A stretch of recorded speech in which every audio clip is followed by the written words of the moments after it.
السلام علیکم ورحمۃ اللہ وبرکاتہ۔ الحمد للہ رب العالمین والعاقبۃ للمتقین والصلاة والسلام علی رسولہ الکریم، اما بعد۔ آج ہمارا بلوغ المرام دورہ بلوغ المرام جو ہے اس کا دوسرا لیکچر ہے، دوسری کلاس ہے۔ پہلی کلاس میں ہم نے بلوغ المرام من ادلۃ الاحکام جو ابن حجر رحمہ اللہ کی کتاب ہے، احکام پر مشتمل، اس نام پہ ہم نے تفصیل سے بات کی، اور پھر فقہ کی لغوی تعریف، اصطلاحی تعریف، اور اس کے علاوہ پھر احکام کی لغوی تعریف، اصطلاحی تعریف، اور دوسری بات پھر جو ادلہ ہیں، ادلہ کے اوپر کہاں سے یہ ادلہ اخذ کی جاتی ہیں، دلائل جو ہیں اس پہ ہم نے بات کی، احکام پہ، اور اس کے علاوہ جو کہ جب حکم ہے، یہ حکم کی کتنی اقسام ہے، اور جب ہم عمومی لفظ حکم بولتے ہیں تو مراد شرع میں موجود جو حکم ہوتا ہے کہ حرام ہے، واجب ہے، حلال ہے، مندوب ہے، مکروہ ہے وغیرہ۔ آج ہم انشاءاللہ بات کریں گے ابن حجر رحمہ اللہ کی زندگی پہ، ان کے حالات پہ، جو اس کتاب کے مؤلف ہیں۔ کسی بھی کتاب کو پڑھنے سے قبل اس کتاب کے متعلق جو اس کے مصنف ہیں اس کا علم ہونا جو طلباء کے اور طالبات کے لیے ضروری ہوتا ہے۔ تو ابن حجر کے نام سے جانے جانے والی جو شخصیت ہیں، ان کا نام، پورا نام جو تھا وہ آپ احباب نوٹ کریں گے: احمد بن علی بن بن محمد بن احمد، یہ ان کا پورا نام ہے۔ اب ان کی کنیت جو ہے وہ ابو الفضل ہے۔ صحابہ کرام رضوان اللہ علیہم اجمعین کی بھی کنیت ہوا کرتی تھی، اللہ کے نبی علیہ السلام کی بھی کنیت تھی۔ تو اسی طرح امت کے اندر یہ تسلسل رہا، جو محدثین ہیں، ائمہ ہیں، وہ اپنے نام کے ساتھ علماء کنیت رکھتے ہیں۔ یہ کنیت انسان کے کسی ایک بیٹے، بیٹی یا کسی قریبی رشتے کی وجہ سے قائم ہو سکتی ہے۔ ابو الفضل ان کی کنیت تھی۔ لقب ان کا حافظ، اور دوسرا لقب ان کا شیخ الاسلام ہے، اور ان کی جو نسبت ہے وہ کنانی اور اسقلانی ہے۔ مصری بھی کہتے ہیں اور قہری بھی کہتے ہیں۔ قاہرہ شہر جو مصر کا ہی ایک شہر ہے، اور مصر جو ہے اس کو مصر جو ایک ملک ہے اس کی طرف ان کی نسبت ہے۔ اسقلانی یہ بھی ایک ان کی نسبت ہے۔ تو گویا کہ ان کا نام، کنیت اور نسبت ہمارے سامنے آ چکی ہے۔ اب ہمارے سامنے یہ نقطہ نظر ہے کہ ابن حجر رحمہ اللہ جو تھے، جنہوں نے یہ بلوغ المرام من ادلۃ الاحکام کتاب لکھی ہے، یہ کس مذہب، کس فقہ کو فالو کرتے تھے۔ رائج الوقت اس وقت فقہ جو تھیں وہ 4 شکلیں اختیار کر چکی تھیں، یعنی فقہ حنبلی، مالکی، شافعی، اور اس کے پاس فقہ حنفی۔ تو ابن حجر رحمہ اللہ ابن حجر رحمہ اللہ کا جو قلبی رجحان تھا وہ امام شافعی رحمہ اللہ کی طرف تھا، ٹھیک ہے، یعنی کہ یہ شافعی فقہ کو فالو کرتے تھے۔ اب ان کی جو پیدائش ہے ابن حجر رحمہ اللہ کی، وہ 12 شعبان ہے، تاریخ 12 ہے، عربی مہینہ جو ہے وہ شعبان ہے، اور 773 یعنی کہ 773 ہجری ان کی سن پیدائش ہے۔ 773 ان کا سن پیدائش ہے۔ اسے ہم کہتے ہیں یہ 8ویں صدی ہجری کے امام ہیں، کیونکہ 8ویں کے بالکل قریب پہنچنے والے ہیں۔ تو 7 سے لے کے آگے 8 تک درمیان میں جو بھی جس سال بھی پیدا ہوگا اسے ہم 8ویں صدی کے امام کنسیڈر کرتے ہیں۔ تو یہ ابن حجر کو پوچھ لے کہ کس صدی ہجری کے امام ہیں اور کس صدی ہجری کے یہ مؤلف ہیں، ان کا کیا سن پیدائش ہے، تو وہ ہمیں پتہ ہونا چاہیے۔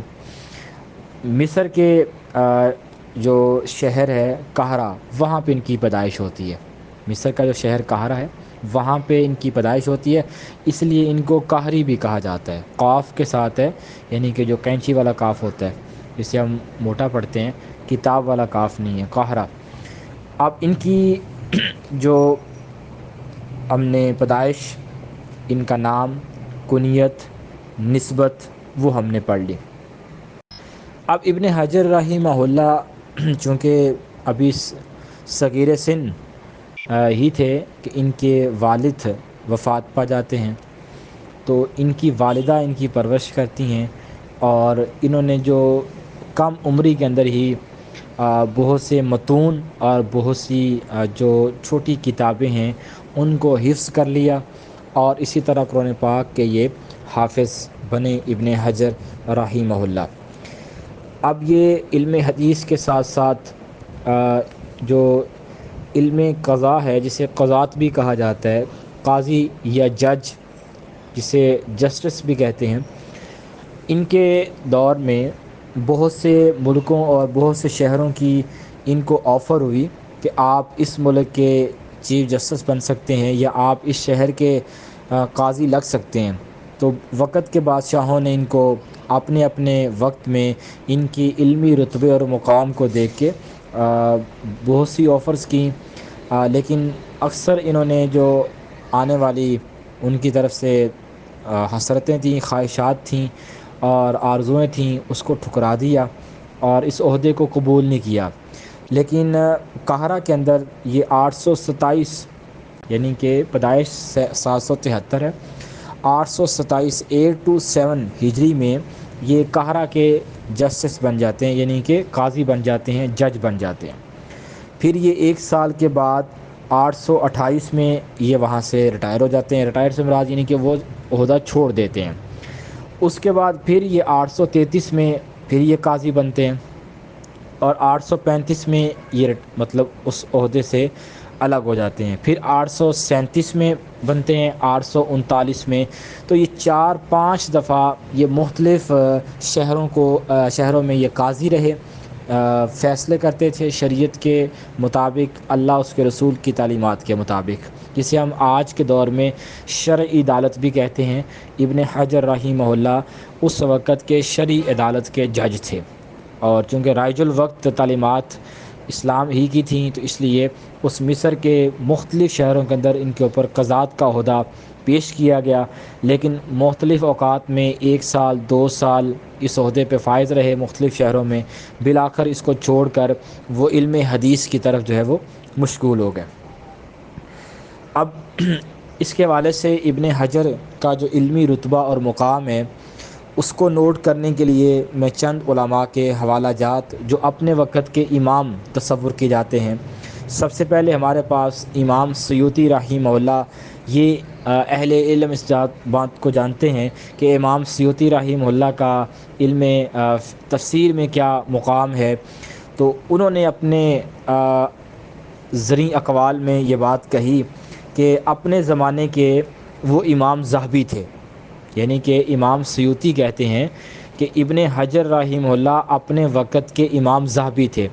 اب امام ذہبی جیسے ہی ہمارے ذہن میں نام آتا ہے تو اہل علم جانتے ہیں کہ امام ذہبی کون ہے، اپنے وقت کے امام، اور بہت بڑی کتاب سیر اعلام النبلاء امام ذہبی رحمہ اللہ نے لکھی۔ علم الرجال اور علم تاریخ میں ان کو ایک امام کی حیثیت حاصل ہے۔ تو امام ذہبی ایک جانی پہچانی شخصیت اور نام اور محدث امام فقیہ تھے۔ تو امام سیوطی نے کہا کہ ابن حجر 8ویں صدی ہجری کے امام ذہبی تھے۔ اسی طرح امام سخاوی رحمہ اللہ، ان کا علم فقہ میں ایک نام ہے اور دیگر فنون میں بھی اپنے یہ ماہر ہیں۔ تو وہ کہتے ہیں کہ اگر دیکھا جائے ابن حجر رحمہ اللہ کو 8ویں صدی ہجری میں جتنے بھی اصحاب حدیث، یعنی کہ حدیث لکھنے والے جو ائمہ محدثین تھے 8ویں صدی ہجری میں، ان کے قریب قریب شہروں کے رہنے والے، ان سب سے بڑھ کر جو حدیث کا علم رکھنے والے تھے وہ فقط امام ابن حجر رحمہ اللہ تھے۔ یہ اعزاز، یہ مقام فقط ان کو حاصل تھا۔ یہ کون کہہ رہے ہیں؟ امام سخاوی رحمہ اللہ۔ اسی طرح امام ایاس رحمہ اللہ نے یہ بات کہی کہ امام ابن حجر یعنی کہ حافظ ابن حجر رحمہ اللہ کے بعد ان جیسا کوئی پیدا نہیں ہوا۔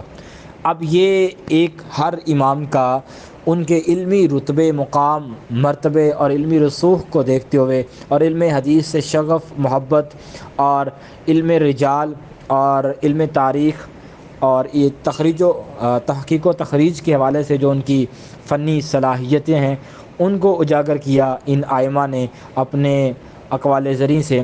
تو اس لیے ابن عیاض رحمہ اللہ نے کہا کہ ابن حجر کے بعد ان جیسا کوئی پیدا نہیں ہوا۔ تو یقیناً ایسا ہی ہے، کوئی کسی کا خلا پر نہیں کر سکتا۔ جتنے بھی ائمہ محدثین گئے ہیں اس کے بعد کئی ائمہ محدثین آئے، لیکن ان جیسا کوئی خلا، ان کی جگہ کوئی نہیں لے سکا۔ اب آتے ہیں امام ابن حجر یعنی کہ حافظ ابن حجر رحمہ اللہ نے، چونکہ اب بھی ان کی کتاب پڑھ رہے ہیں بلوغ المرام من ادلۃ الاحکام، اس کے علاوہ بھی ابن حجر رحمہ اللہ نے بے شمار تصانیف لکھی ہیں۔ سب سے پہلے ہم نے ان کی کنیت، ان کا نام، ان کی سن پیدائش اور ان کی نسبت اور کس شہر میں پیدا ہوئے اور انہوں نے کون سے عہدوں پہ دنیاوی عہدوں پہ کام کیا، اس کے بارے میں ائمہ محدثین کے کیا اقوال ہیں ان کے تعریف میں، ان کی توصیف میں۔ اب ابن حجر رحمہ اللہ کی میں چند تصانیف آپ کے سامنے رکھنا چاہتا ہوں، ان کو بھی آپ نوٹ کریں تاکہ ہمیں پتہ ہو ابن حجر رحمہ اللہ کی جو کتابیں ہیں ابن بلوغ المرام کے علاوہ وہ کون کون سی ہیں۔ اگرچہ یہ کتابیں ساری کی ساری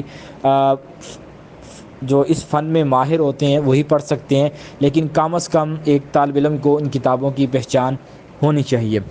سب سے پہلے کتاب تقریب التہذیب ہے۔ تقریب التہذیب یہ کتاب ابن حجر کی ہے۔ اس کے بعد دوسری کتاب تہذیب التہذیب ہے، یعنی کہ پہلے تقریب التہذیب لکھی۔ یہ تقریب التہذیب میں تھوڑا سا اس کا بتا دوں، ہمارے پاس سیاستہ یعنی کہ 6 کتابیں ہیں جن کو مدارس سلفیہ میں پڑھایا جاتا ہے، یہ دیگر مدارس میں پڑھایا جاتا ہے، جس میں بلوغ المرام اور صحیح بخاری، صحیح مسلم ہے، اور اس کے علاوہ سنن ابی داؤد ہے، ابن ماجہ ہے، ترمذی ہے اور نسائی ہے۔ یہ 6 کتابوں کو سیاستہ میں شمار کیا جاتا ہے۔ تو ان سیاستہ کے جو روات ہیں، ان حدیث کو بیان کرنے والے جو راوی ہیں، ان تمام راویوں کی حالات زندگی کو ابن حجر رحمہ اللہ نے کتاب تقریب التہذیب میں جمع کر دی ہے۔ اب آپ کسی بھی ایک راوی کے بارے میں حالات جاننا چاہیں، ابن حجر کی کتاب اٹھائیں تقریب التہذیب، تو آپ کو وہاں سے ان کے حالات زندگی مل جائیں گے کہ راوی کیسا تھا، اس کے بارے میں محدثین کے کیا اقوال تھے کسی حدیث پہ حکم لگانے کے لیے۔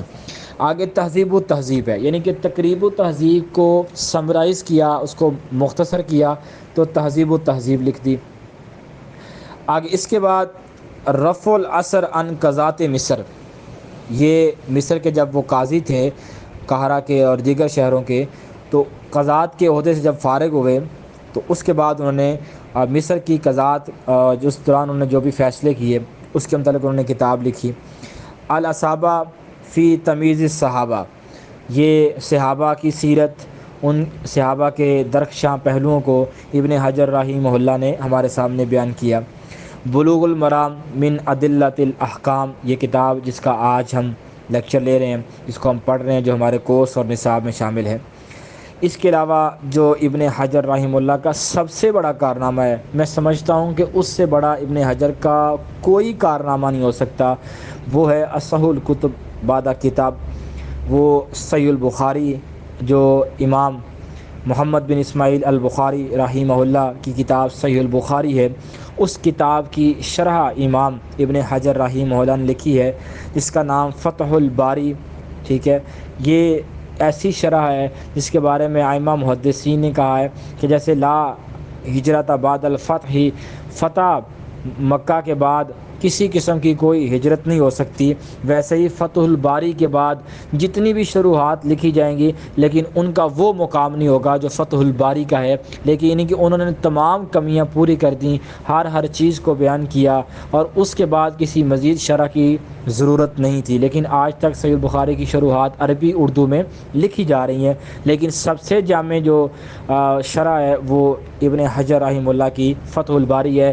ابھی بعد میں جتنی شروحات لکھی جا چکی ہیں یا لکھی جا رہی ہیں، تمام کے تمام لکھنے والے جو مصنفین ہیں وہ فتح الباری سے استفادہ کرتے ہیں، تو لہٰذا یہ ان کی بہت بڑا کارنامہ ہے امت کے لیے، نبی کی امت کے لیے۔ آگے ان کی کتاب ہے لسان المیزان، ٹھیک ہے، یہ ترازو، یعنی کہ اس میں بھی راویوں کے متعلق ابن حجر رحمہ اللہ نے بیان کیا۔ مختصر الترغیب و ترہیب، یعنی کہ اللہ کے نبی صلی اللہ علیہ وسلم کی وہ روایات جس میں امت کو ڈرایا گیا وعید گناہوں کے متعلق، ترغیب کہتے ہیں ثواب کے لیے، اللہ کے نبی نے امت کو کیا کیا ترغیب دی کہ آپ یہ کام کر لیں، آپ یہ کام کر لیں نیکیوں کے متعلق، اور ترہیب ڈرانے کے متعلق جتنی بھی حدیث ہیں ان کو اختصار کے ساتھ ابن حجر رحمہ اللہ نے باقاعدہ ایک کتاب بنا کر مختصر الترغیب و ترہیب کے نام سے مرتب کیا۔ تو یہ ابن حجر رحمہ اللہ کی کتابیں تو اور بہت ہیں، لیکن چونکہ تخریج و تحقیق کے ساتھ منسلک اور صحابہ کی سیرت کے ساتھ منسلک اور شروحات میں سے ایک کتاب جو شرح آپ کے سامنے نقل کی ہے، تو یہ کتابیں تمام ان کو نوٹ کریں، اس کو یاد کریں، ہر ایک کتاب کا اپنا اپنا مقام ہے، کسی موقع پہ ہم اس کی تفصیل پہ بات کریں گے انشاءاللہ۔ اب ابن حجر رحمہ اللہ کا سن وفات ہے، وفات ان کی 28 ذی الحج، تاریخ 28 ہے، مہینہ ذی الحج کا ہے، اور سن وفات جو ہے وہ 852 ہجری ہے، یعنی کہ 852 ان کا سن وفات ہے، ہفتے کا دن ہے، اس دن ان کی وفات ہوئی ہے۔ یوں کہہ لیں کہ ابن حجر رحمہ اللہ جو 773 میں پیدا ہوئے اور 852 میں فوت ہوئے، تو ان کی تقریباً جو عمر ہے وہ 79 سال، یعنی کہ 79 ایئرز ان کی عمر بنتی ہے۔ تو یہ اللہ تعالیٰ کی حضور وہ یہ عمر گزار کر جا چکے ہیں، اور اللہ تعالیٰ کے ہاں اعزاز اور مقام کے ساتھ وہ موجود ہیں، اور صلحاء، اتقیاء، انبیاء کے ساتھ ان لوگوں کا، امام محدثین کا شمار ہوگا، ساتھ ہوگا، اور ان لوگوں میں ان کے ساتھ ان کو اٹھایا جائے گا۔ تو یہ ان کا سن وفات تھا۔ تو وقت کے جو اس وقت قاضی تھے، بادشاہ تھے اسلامی ریاست کے، مملکت کے، انہوں نے ابن حجر رحمہ اللہ کا جنازہ پڑھایا، اور جنازے میں اتنا کثیر تعداد میں لوگ موجود تھے، بعض مورخین نے یہاں تک لکھا ہے کہ 9 ہجری میں اگر سب سے بڑا جنازہ دیکھا جائے تو وہ ابن حجر رحمہ اللہ کا جنازہ تھا۔ بعد میں ان کو وہاں پہ مصر ہی میں دفن کر دیا گیا، مدفون ہیں وہاں پہ، لیکن آج ان کی لکھی ہوئی تعلیمات، ان کی لکھی ہوئی باتیں، ان کی کاوشیں، کوششیں جو حدیث رسول کے دفاع اور حدیث رسول کو پھیلانے کے لیے موجود تھیں، وہ آج ہم پڑھ رہے ہیں۔ اس میں ایک کتاب بلوغ المرام من ادلۃ الاحکام ہے جس کی ہم بات کر رہے ہیں۔ تو گویا کہ ہمیں کتاب کا تعارف بھی ہو چکا ہے، اور ہمیں ابن حجر رحمہ اللہ کی ذات، سیرت، پیدائش، کنیت، ان کی کتابیں، ائمہ محدثین کا ان کے حوالے سے توصیفی کلمات، تعریفی کلمات وہ آپ کے سامنے ہیں۔ ان چیزوں کو نوٹ کریں، یاد کریں۔ اب اس سے اگلا مرحلہ ابن حجر رحمہ اللہ کچھ اصطلاحات استعمال کرتے ہیں حدیث نقل کرنے کے بعد، ان کا تعارف کریں گے، تاکہ جب وہ حدیث کے بعد وہ اصطلاحات آئیں تو ہمیں پتہ ہو اس اصطلاح سے ابن حجر کی کیا مراد ہے، اس اصطلاح سے ابن حجر کی کیا مراد ہے۔ انشاءاللہ ہم اس پہ بات کریں گے۔ السلام علیکم ورحمۃ اللہ۔